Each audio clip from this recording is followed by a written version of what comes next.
Hey, I'm Kev, Mr. Welcome back to MotoGP 17 and the manager quiz. We're headed to the Netherlands. And in Assen, McDonald's gone fastest in free practice by quite a margin, 7/10 of a second ahead of Vinales and the Flying Finn, with Rossi 4th, Marquez 5th, Petrucci 6th, Dovi 7th, Crutcher 8th, Pedrosa 9th, and Lorenzo sneaking through into qualifying 2, just ahead of Johan Zarco by around 44 thousandths of a second. So let's see if McDonald can grab another pole.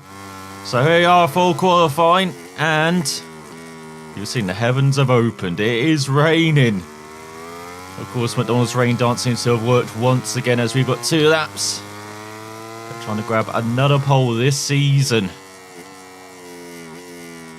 Goes into the first corner, just like last time out, where it was going swimmingly for McDonald until the final couple of laps. But still, he earned very solid points for the championship, even though his main title rival has emerged, and it is his teammate, the Flying Finn. Hopefully I don't have to get team orders out or something. Don't have to separate them after races, so they can keep it civil. As we're approaching the halfway mark of this season, and an amazing season for Elusive. In the best Yamaha team, ahead of the factory effort of Vinales and Rossi. They've been very good in recent years. Of course, Vinales winning a title last season, just. But he's a bit out of it at the moment. A win and a half back. The same with Marquez, and then you've got Rossi even further back, Pedrosa as well. So it's kind of emerging to be a 2-horse race between the Elusive riders, as once again starting to pour at the end with his first qualifying effort for McDonald. He misses up slightly in the last sector, but still he keeps it going. It should be another easy pole for the Scot, as no one else is out. And he's going to set a 36, is he? 36-1. Let's see if he can do even better on this next lap. So it's the final lap before it really does pour it down. So we'll see if he can improve. But Assen has been kind of to McDonald in the past, a bit like Catalan the last time out. And almost losing the rear. He did that in practice. Going out the final chicane, lost it. So you've got to look out for that in the race. But of course, in practice, he was using the medium tyres, harder compound. Assen's not really a circuit for tyre wear though. But we'll see. Probably just use the mediums to be safe. Just like we've been in 4th gear, being safe through that chicane. Do love that chicane, keeping it in 3rd now. And look at that, he's gained time this previous lap. Maybe it's better to be in a higher gear. Just gonna get it down to 3rd. In these conditions. Give it a gear higher than we normally would, but through this double right, you normally short shift to 3rd anyway. And through the second part, just wait to apply that power. And still up is McDonald, 6/10 now. What an impressive lap he's going on at the moment. Doesn't mess up the fast parts at the end of the lap. Well, the only thing that remains of the old Assen is this last section. Used to be much faster, much more wide open, longer as well. And 34.4. I think McDonald's done pretty well in qualifying. Let's see how much he's grabbed pole by. Oh, 3 seconds ahead of the Flying Finn and Elusive 1-2 in qualifying, with Marquez on the front row on his Honda out of nowhere. You wouldn't have expected that. And you've got Vinales, Rossi and Petrucci on the second row. On the 3rd row, you've got Dovi, Crutchlow and Pedrosa. And then on the 4th row, Iannone, Zarco and Jorge Lorenzo. So let's see McDonald can this time bring home the bacon instead of almost doing it like last time out. So it looks like it's dried up for the races. Look at that, Elusive 1-2 at the top. Hopefully you can maintain it going into the first corner, just like this. Maybe not have Marquez also diving and joining, as well as you look outside the top row. We've got Jack Miller in the 5th row. Of course, this is where he won in 2016 in real life. First independent winner for a decade. Then as there is Bradley Smith on the special row. We're just a few short moments away from the start of the Grand Prix here at Assen. The Dutch TT ready to put the riders through their paces yet again. It may have dried up, but you can see still lots of water on the track, so you've got the wet tyres for this race. Hopefully tyres not an issue as we wait for the lights up here. And go out for this 7-lap race. And a decent start from McDonald, holding the outside line. Braking a bit cautiously into the first corner. It's like Marcus made a good start as well. McDonald holds on for the first couple of corners. Going into it's tight double right. Got quite a few corners that lead into one another around this circuit. And this first section kind of just leads into each other until this hairpin. Then hard on the power. And it's like he's leading ahead of Marcus by 2 seconds. Time Finn in third. Seems to have been jumped by the Honda man. Well, Honda's perhaps not as strong round here as the Yamaha, so that's good for us. Good for McDonald. Look at that, 3 seconds in the lead now. Racing away once again. In these damp conditions, you can see the track will probably be dry by the end of the race. But it's just trying to get that dry line emerging, it looks like at the moment. So it goes through the second right. And there goes the flying fin past Marcus in that double right.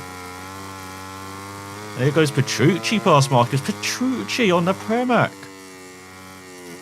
Well, the Italian does like his red weather. So does McDonald though. Look at that 4.5 second lead. Where's Vinales and Rossi? Are they in the top 5 at all? Or is it Dovi? So Ducati is pretty decent around this circuit. And there goes McDonald with 36.7. Leading by over 5 seconds. And it's like over his teammate. Maybe just pushing a bit. Build up a gap. So if he makes a silly mistake like last time out, it won't cost him too much. Unlike for Alex Rins.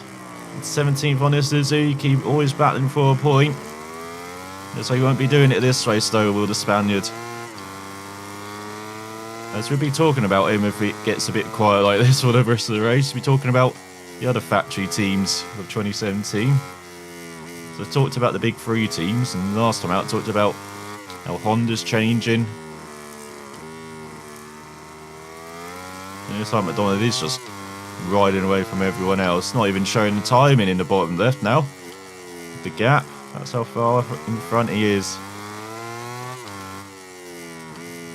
Again, 2 miles, so I really do fix this for 18. It does get a bit dull in these races where the AI perhaps, or opposition should I say. That's one of the few times I actually called them AI. They are opposition. They do tend to not be quick in these conditions. It's like going down a couple of difficulty levels for them. Well, we stick at the same, and you know, as you can see, makes it pretty easy as he dips into the 34s, 34.6, just like in qualifying. And in very different conditions. He's just going to get faster as McDonald. Maybe approach the dry weather times like a 31, 32s on the end of the race. And as you can see in the bottom right, tyre not really an issue this race. So let's talk about the other factories teams then in 2017. I'm kind of doing my MotoGP review while I'm doing these races, unfortunately. It means we're not having the most exciting races, but I hope you're still enjoying it. Let's see in the Elusive March, not just in MotoGP but in Moto2 with Andrea. The Portuguese rider as well, becoming a consistent podium finisher.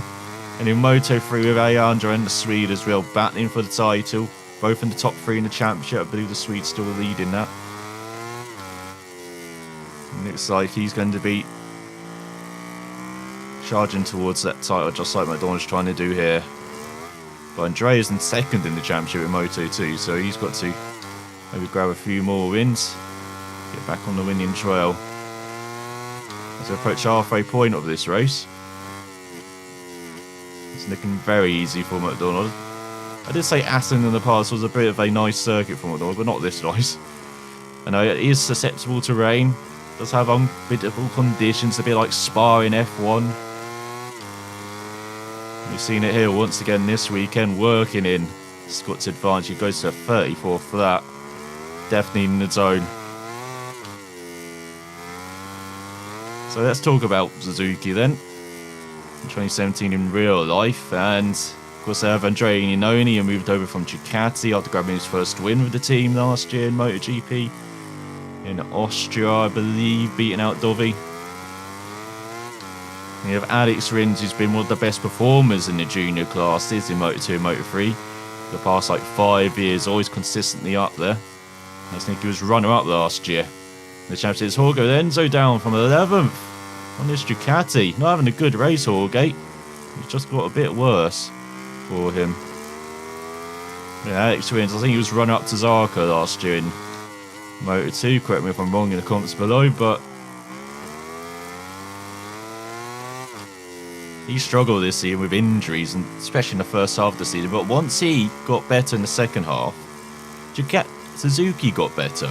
I'm not sure if that's linked at all, or if Iannone just, got his head down and got much better in the second half of the season as well.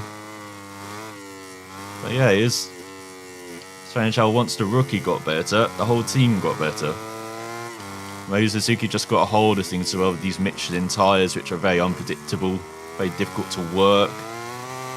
And the range goes to the ECU as well, and the standard ECU, trying to get those engine wrappings correct, get their engine braking especially, which as I said was a bit of a problem for Honda.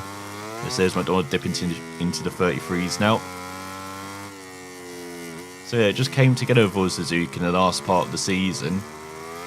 So a bit optimistic, looking for next season, but still lots of work to do compared to 2016 when they were winning races with Vinales. Well, won a race in Britain.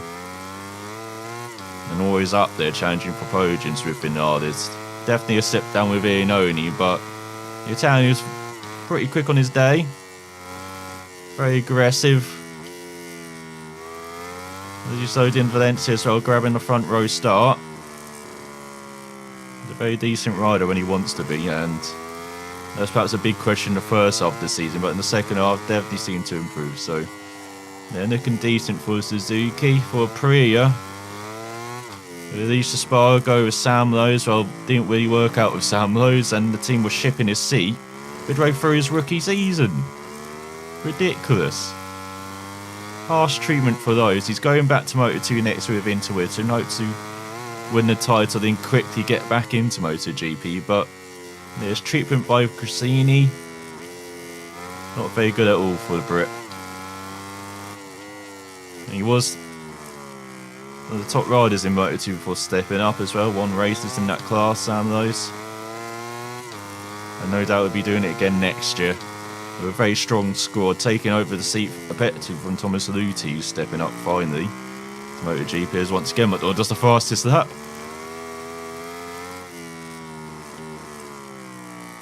Just allowing that mark all the time. As I said, he'll be approaching 32s now at the end of this race. So yeah, Sam Lowe should have a good season next year. And like this, there's Rossi up to third ahead of Petrucci. It's for Italian. He accidentally kept it in third there. Just playing it very safe, McDonald. Just went a couple of laps. Even if he's got a big lead, he doesn't want to do a Catalunya.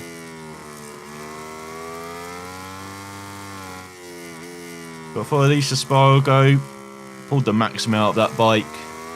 Once again, Alicia, when he was a bit underwhelming at Suzuki alongside Vinales, but when he's the lead rider, maybe against expectations as well, really just punch above his weight.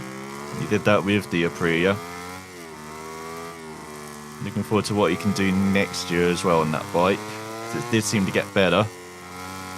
Getting over their issues, kind of. As McDonald approaches his final lap of this race. And then finally we've got KTM. With Paul Espargaro and Bradley Smith, the Tech-3 Yamaha refugees, both moving over to KTM for their first season in MotoGP, and tough start, especially for Bradley Smith. Again, his seat looked to be shit about rumours of victory under these ships all season long. Late in the season got confirmed that he will return. Again, that's not the best situation to ride in, but he didn't step up to Paul Espargaro's level. Paul Espargaro really did step up in the second half of the season when that bike got better. And Smith on occasion, but it's mainly because Mika Kallio was doing well. I remember in the middle of the season when he came in as a wildcard at Austria, just blitzed Espargaro and Smith, and that's when the rumours really did heat up on Bradley Smith. But it looks like Kallio's just going to do some more wildcard appearances next year. But a veteran Finn, I think he's in the mid-30s now. He's a run-up in Moto2 when he was teammates with Tito Rabat a couple of years back. Challenging for titles as well. He's ridden for the factory Ducati team. So had some issues in 2009. Diagnosing that the Australian was lactose intolerant. So Kallio's been around the block. No wonder he's been good when he has at his wildcard appearances. But as I said, Paul Espargaro really did shine in the second half of the season, and I'm looking forward to what KTM can do. I've always had a bit of a fond spot for KTM. I've got my motocross background as well, growing up seeing them winning all the time there, and in the junior levels as well. So hope they do well in MotoGP, just like McDonald has done well this race. Dominant victory ahead of his teammate by 35.6 seconds, with Petrucci getting third in the end as Rossi dropped back on that final lap. With Marquez in fourth, Vinales fifth, Dovi sixth, Quattro seventh, Rose eighth, Rossi down in ninth. He must have fallen that final lap, though it could have been another glitch that we have seen in the past. The timing, Zarco in 10th, Iannone 11th, Folger 12th, Espargaro 13th, Redding 14th, Baz with another point, ahead of Barbero by 2.5. Second to Zez, Jorge Lorenzo down in 19th, and Bradley Smith right at the back. As in the championship, McDonald leads by 21 points ahead of his teammate, with Marquez up to third ahead of Vinales, who's now 2 race wins behind the Scots. Oh, the reigning champ's got lots of work to do for the remainder of the season, with Rossi in 5th, Dovi 6th, Quattro 7th, Petrucci up to 8th after a brilliant ride to a podium on his Pramac, ahead of Pedrosa in the Works Honda. Terrible season for Danny so far. Zarco rounds out the top 10 ahead of Lorenzo on the Works Ducati. Then you've got Iannone, and further changes outside of the point scores, with about ahead of Paul Espargaro now up to 21st. As in the constructor standings, Yamaha lead by 3 race wins now, 75 points ahead of Honda, with Ducati in third, 15 points behind Honda, getting close between the pair. Then you've got Suzuki in fourth, 17 points ahead of Aprilia, of KTM yet to score. And the team's rankings, well, Elusive, almost 100 points ahead of the factory Yamaha team. What a start to the season, what a first half of the season. With Honda third, Ducati fourth, Pramac fifth, Tep 3 6th, LCR 7th, Suzuki 8th, Aprilia 9th, Mark VDS 10th, Avintia 11th, Aspar 12th, and KTM not on the scoreboard. As yes, McDonald B celebrating the clones. Look how ecstatic the clones are. All of them are surrounding the barrier, with Petrucci exchanging notes with the flying Finn. So what a race, not just in MotoGP, but look at this, Moto2 and Moto3. The first weekend sweep of Elusive, getting 1-2s in every class. What a weekend for the team, with Andrea started 34th, and he won the race. I told you he had to win races where he's grabbed back the championship lead, with the Portuguese rider starting on pole for the first time, finishing in second, and then in Moto3. The Swedes started first, finished first. Alejandro started second, finished second. They are first and third in the championship. Absolutely brilliant. With the Swede improving his throttle management, Alejandro improving his braking, the Portuguese rider improving his throttle management, cornering and body position, and Moto2 Affinity is now at 100. And Andrea improving his cornering, and the Flying Finn improving his throttle management. And I would say that's a perfect weekend of credits and reputation as well. And yeah, we definitely got to rest after all that partying after a perfect weekend for Elusive. But let's look at the R&D, as yes, another slot is available. We've still got the frame and engine to develop for the Moto3 Bright. That will take a couple of weeks. But what else can we develop on the KTM? We've got the suspension or the brakes. Let's do the suspension, shall we? Get everything up to level 3. So that will take 6 weeks then for the suspension to be developed. And we end the episode with an activity day or a test. And we can go to the gym, do some abs and back muscles training for riders, improve their core and ability by 100 XP, do a TV ad for 22,500 credits, sponsor event for 9,000 credits, prize competition, fixed credit race reward from your sponsor for the next race for 100%, or a test session to improve a partner bike by 2 weeks. Not really interested in the test session. I said we're just going to keep improving our riders. Let's do some abs and back muscles training for them. And now I think those couple of parts have been developed for the KTM. They have. So let's put some more stuff for the KTM to get developed. The engine. Let's make that fully developed, shall we? And then of course we're going to develop the frame once again. Get that up to level 3. So that will take 8 weeks for the engine, 6 weeks for the frame, and then 4 weeks for the suspension. Nice symmetry there. And next time out, we'll be heading to the Saxon Ring for the halfway mark of the season. And can all of our teams just compete, just continue what they did in Assen? That would be pretty nice, wouldn't it? A 1-2 in MotoGP, 1-2 in Moto2, and 1-2 in Moto3. And find out next time if they do accomplish those goals. So, thanks for watching, and I'll see you then.